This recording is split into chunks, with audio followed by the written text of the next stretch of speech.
Assalamualaikum warahmatullahi wabarakatuh. Perkenalkan, nama saya Nur Ainun, NIM 200110132. Saya akan menjelaskan materi tentang konsep dasar pertumbuhan dan perkembangan anak.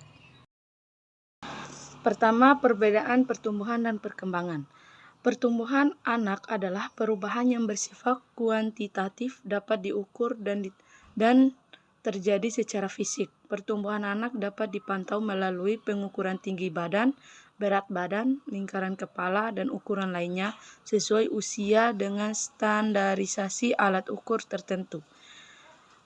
Sedangkan perkembangan anak adalah pertambahan kemampuan struktur dan fungsi tubuh yang lebih kompleks, misalnya anak dapat berjalan atau berbicara. Perkembangan dapat diamati dari cara ia bermain, belajar, berbicara, dan bersikap. Sedangkan perbedaan pertumbuhan dan perkembangan. Pertumbuhan bersifat kuantitatif yang biasa kita lihat dengan angka seperti berat badan, tinggi badan, dan banyaknya kosakata yang dikuasai anak usia dini. Sedangkan perkembangan adalah perubahan struktur dan fungsi suatu organ yang bersifat kuantitatif dan dapat dilihat dari perilaku anak, seperti cara memecahkan masalah atau kemampuan berkomunikasi secara verbal.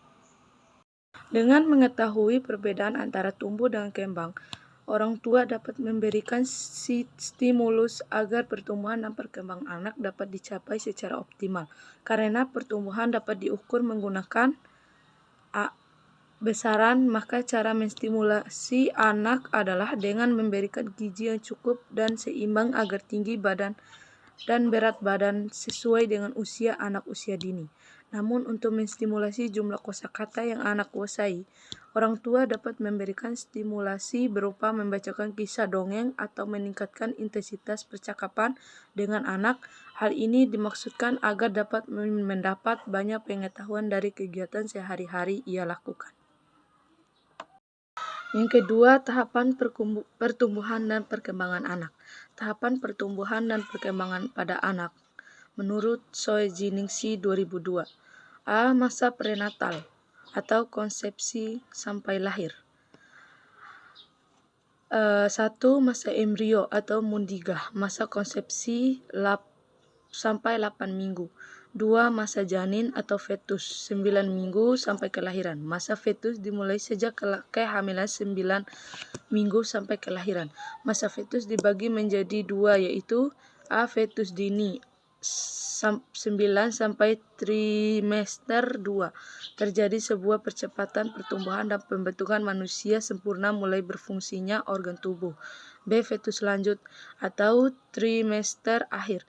Terjadi perkembangan fungsi organ tubuh dan transfer imunoglobulin G serta darah ibu melalui plasenta. B. Masa pasca-natal. 1. Masa neonatal usia 0-28 hari. Pada masa ini terjadi adaptasi terhadap lingkungan, perubahan sirkulasi darah, dan berfungsinya organ-organ tubuh. Pada masa ini, refleks primitif yang bersifat fisiologis muncul seperti refleks moro atau merangkul, sucing refleks atau menghisap, rot-ing refleks atau menoleh, tonic neck refleks atau menahan posisi leher atau kepala, palmar refleks atau memegang, dan lain-lain, di mana refleks tersebut akan menghilang seiring bertambahnya usia. 2. Neonatal dini atau perinatal 0-7 hari. C. Neonatal lanjut 8-28 hari.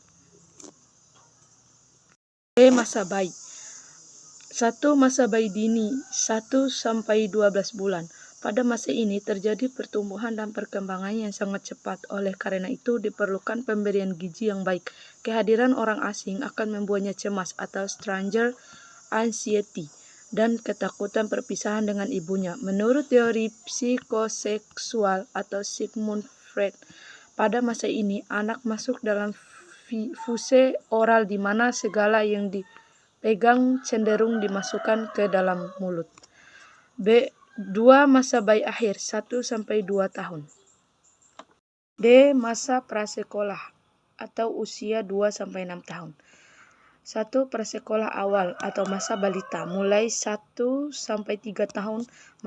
Pada masa ini pertumbuhan fisik anak relatif lebih lambat namun perkembangan motorik sangat cepat.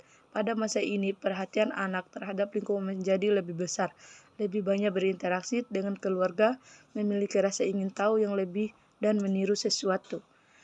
2. Prasekolah akhir, mulai 4 sampai 6 tahun. Pada masa ini gigi susu anak sudah lengkap.